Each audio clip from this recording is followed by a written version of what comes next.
Bernardo, mas você sabia que o Natal que vocês católicos costumam comemorar tem uma origem pagã? A própria tradição da árvore de Natal é pagã. E pior de tudo, comemorar essa festa como se fosse o dia do nascimento de Jesus Cristo não faz o menor sentido, porque nem em dezembro Jesus nasceu. Eu tenho certeza que muitos de vocês já ouviram todas essas acusações feitas contra o clássico e tradicionalíssimo Natal 25 de janeiro e mais um pouco de outras pessoas saindo da boca para tentar estragar prazeres do Natal, para tentarem nos atingir de alguma maneira. Sempre tem aquele infeliz durante a ceia de Natal cujo único objetivo é ser um Grinch, ou o famoso Scrooge, em todo o período do Natal. Mas eu pergunto a você que está me assistindo agora, você saberia, por exemplo, refutar essas acusações que foram feitas a respeito do Natal cristão que se celebra dia 25 de dezembro? As redes sociais pululam de sabichões que supostamente descobriram os segredos escondidos da história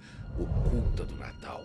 Ah, pelo amor de Deus, cara, deixa disso. Assim, Natal é tempo de alegria, Natal é tempo de esperança, é um tempo de uma certa angústia legítima pelo nascimento de Cristo e pela ansiedade do seu nascimento, mas é tempo de deixar ressentimentos de lado, de fazer piada com pavê ou pra comer, é patê, pela milionésima vez com gente que a gente ama, pra estar junto e reatar relacionamentos rompidos, fazer atos de piedade. E sim, Cristo veio ao mundo, meu Deus do céu, Deus, a segunda pessoa da Trindade, veio ao mundo, dando início à parte final do grande drama da redenção para salvar a humanidade toda. E veio como um recém-nascido, um desprotegido, um excluído, por que não, numa manjedoura ao lado de animais, no estábulo. Ele, o maior de todos, se diminuiu para que com a sua humildade, o seu amor e obra redentiva, nos mostrasse como devemos viver e nos desse a graça e o poder de poder viver a vida que devemos viver. E não só nesse período do ano não, viu? É a vida inteira, não é pra ser bonitinho apenas no Natal. Então, no fundo, tanto faz se ele de fato nasceu no dia 25 de dezembro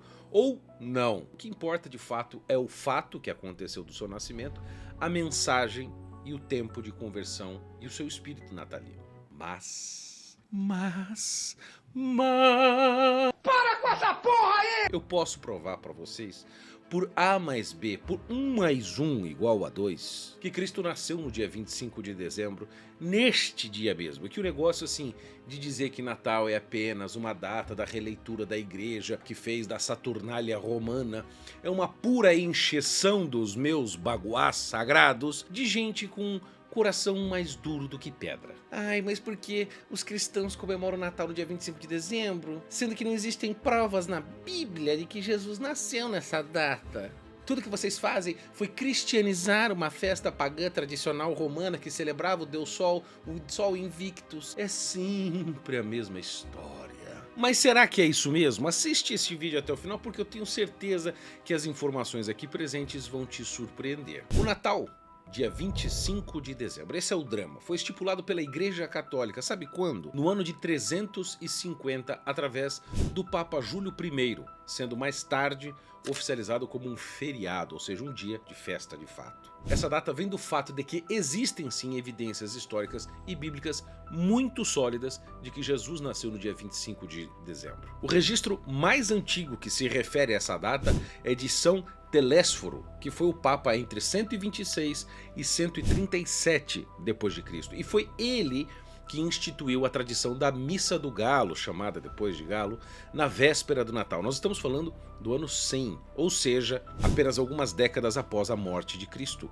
E sei lá, 30, 40 anos depois da morte de São João o Apóstolo. Deste tempo também nós lemos as seguintes palavras de Teófilo, que viveu entre 115 e 181 depois de Cristo, o bispo de Cesareia, na Judéia, ou na Palestina, como foi chamada depois. Abre aspas. Devemos comemorar o aniversário de Nosso Senhor a cada 25 de dezembro, isto deve acontecer. E o primeiro a afirmar que Jesus nasceu dia 25 de dezembro mesmo foi Hipólito de Roma, no seu comentário ao livro do profeta Daniel, escrito por volta dos anos 204 depois de Cristo. Ou seja, isto é mais de 100 anos antes de Constantino supostamente criar a Igreja Católica e assumi-la como religião oficial do Império, aliás, que nem foi ele que fez isso. Abre aspas para o comentário de Hipólito de Roma. O primeiro advento do Nosso Senhor na carne ocorreu quando ele nasceu em Belém.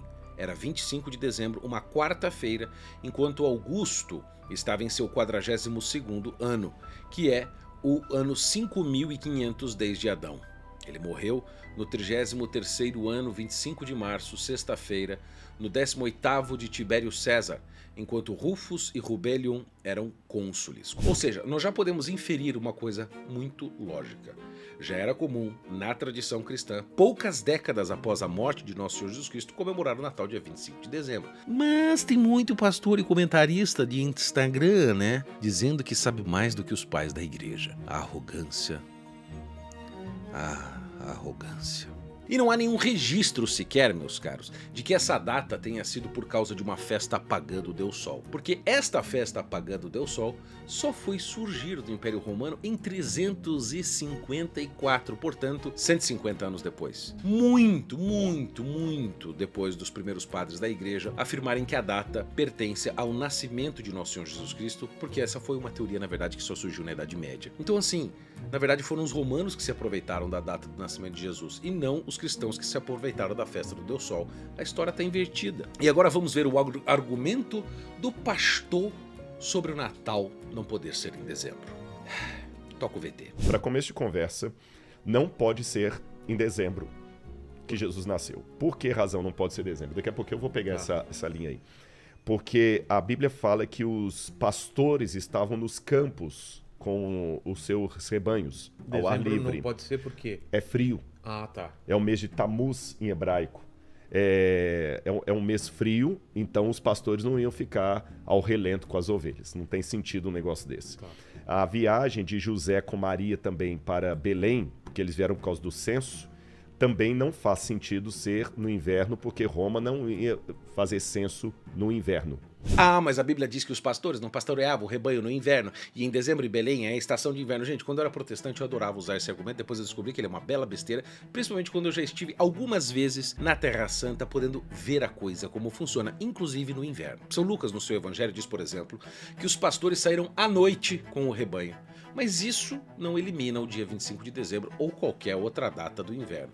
Por quê? Porque os judeus antigos não tinham grandes espaços internos, como grandes galpões ou estábulos para guardar os seus animais, para abrigar todas as suas ovelhas. Os rebanhos eram mantidos o quê? Ao ar livre, durante o inverno da Judéia, que é rigoroso, mas nem tanto assim quanto as pessoas imaginam, como no norte da Europa, por exemplo. E isso acontece, por exemplo, de cobrir e fechar os bichos em lugares, por causa do inverno rigoroso, lá no norte da Europa, inclusive em lugares onde a neve é muito comum, diferente da Terra Santa. Pesquise na internet, por exemplo, ovelhas no inverno, e você vai ver no Google, encontrar páginas de proprietários e mais proprietários de ovelhas modernas, explicando porque é perfeitamente normal e bom, inclusive salutar para o seu rebanho, mantê-los fora no período do inverno, mantê-los expostos ao frio, porque os carneiros, as ovelhas e esses animais estão adaptados para a vida ao ar livre. E é por isso que eles têm lã no final de contas, que é para manter o calor e a umidade do corpo, né? Se é que você não entendeu. E que ideia é essa de que Roma não fazia censo ou recenseamento, né? Ou seja, calcular a população no inverno? De onde ele tirou essa informação? Não se sabe disso, né? Eu também não encontrei. E por que não haveria de fazer no inverno? Por que deveria ser no verão? Ah, porque as pessoas se locomovem melhor. Sabe? É o tipo de argumento assim, picuinha histórica. Mas o pastor segue o seu argumento e vamos ver o que ele diz. Então, quando seria? Olha o que a Bíblia fala. Lucas capítulo 1, versículo 5, diz assim: Nos dias do rei Herodes, rei da Judéia, houve um sacerdote chamado Zacarias, do turno de Abias. Para quem não sabe em casa, esse Zacarias é o pai de João Batista, que era parente de Maria, mãe de Jesus. Vamos ser mais precisos. No livro de São Lucas, no seu evangelho, capítulo 1, versículo 5, é mencionado que Zacarias, o pai de João Batista, que era primo de Jesus, pertencia à classe de Abias. O que é a classe de Abias? Você deve estar se perguntando, Bernardo. Esta classe é uma das 24 divisões de sacerdotes estabelecidas para servir no templo de Jerusalém, como indicado no livro de Neemias, capítulo 12, versículo 17. Cada classe sacerdotal tinha uma responsabilidade para servir o templo, por uma semana, 2 vezes ao ano. Esse era o determinado. Portanto, a classe de Abias, sendo a 8ª no ciclo, servia durante a 8ª semana e novamente na 30ª semana do ano judaico. Essa segunda possibilidade seria em setembro, quando Santa Isabel recebeu o anúncio da gravidez de São João Batista. 9 meses depois, em junho, seria o seu nascimento, o nascimento de João Batista, primo de Jesus. Nós sabemos pelas escrituras e pelos relatos que São João Batista e Jesus possuem diferença de 6 meses um do outro. E o arcanjo Gabriel, quando vai fazer o anúncio até a Virgem Maria, diz que Isabel já estava no seu 6º mês de gravidez. Sendo assim, vamos agora começar a arrumar a coisa. Se o nascimento de João Batista foi em junho, o nascimento de Jesus necessariamente precisava ser em dezembro, 6 meses depois. Portanto, nós já temos aqui um mês. Vocês podem estar se perguntando, mas nossa, Bernardo, quanta confusão, quanto detalhe, só para saber o dia, o ano, o mês em que Jesus nasceu. Por que tanta dificuldade de saber sobre a sua data de nascimento se não está escrito de forma explícita na Bíblia? É porque não deveríamos saber, não é verdade? Não, não é bem assim, porque as respostas para todas as nossas indagações é muito óbvia e até meio tosca. É o simples fato de que os judeus não tinham o hábito de registrar a data, o mês, tudo certinho como nós temos do nascimento dos seus filhos. Parece até pegadinha, mas é verdade isso. E como a Bíblia é um documento histórico, cultural, e o Evangelho não é exatamente uma biografia detalhada da pessoa, essa informação não foi considerada relevante tanto quanto as outras que nos foram registradas e passadas pela Igreja. Ou seja, a grande questão é a seguinte: há muitas evidências do ano, do mês e do dia, porque nada na nossa fé é por acaso. Mas a data exata não é uma certeza absoluta e apodítica como 1 mais 1 é igual a 2. Ou seja, isso na história é um negócio meio complicado da gente estabelecer. E muito menos um dogma de fé. Você não vai pro inferno se você não acreditar nisso. Ou vai. Fosse em dezembro, março, agosto, o que comemoraríamos de fato é a encarnação do Verbo Divino. O nascimento do menino Deus, do Deus encarnado que veio para nos salvar, a mim e a você. E isso é muito mais importante. Na verdade, é a coisa essencial nessa história toda. Reitero o que eu disse desde o início. No fundo, não importa muito, eu acredito que importa, tá? Mas não importa muito, assim, vamos dizer, brigar, quebrar amizades por causa disso, se Jesus nasceu 25 de dezembro, 37 de fevereiro ou 42 de abril. Porque o principal é viver de fato o que é o período do Natal, no seu espírito de conversão e adoração ao Verbo encarnado. Como a Quaresma, por exemplo, que é o período que antecede a Páscoa de Nosso Senhor Jesus Cristo, que é o período de espera e preparação para a sua ressurreição no final das contas. O Advento, os dias que precedem o Natal, a partir do 1º domingo de dezembro, geralmente, depois do finados, também é um período de espera. Mas é uma espera que é diferente, porque é a espera do Deus do impossível no mundo do possível do homem. Da mesma forma como a Páscoa,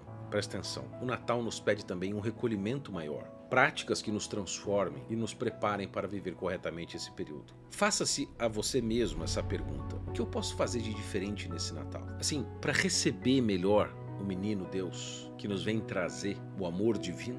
Seja um pequeno exercício de pobreza, de caridade com os mais necessitados, um serviço dentro do seu próprio lar. As possibilidades são inúmeras, reatar um relacionamento rompido. Só que o objetivo é um só: proporcionar Jesus, que ele tenha um lugar em nós cada vez maior, para que nós nos façamos a sua imagem, transformando por práticas virtuosas, sendo luminoso, alegre, repleto de pessoas, fazer a nossa casa se transformar de fato numa casa de Deus, para ser como as novas sagradas famílias, para que ele tenha almas de fato, as quais possa repousar nelas e se abrigar nesses períodos de egoísmo e indiferença completa com a fé. Se você gostou desse vídeo, curta, compartilhe, inscreva-se no meu canal, compartilhe para passar essa mensagem importante. De fato, a nossa fé, a nossa tradição tem fundamento.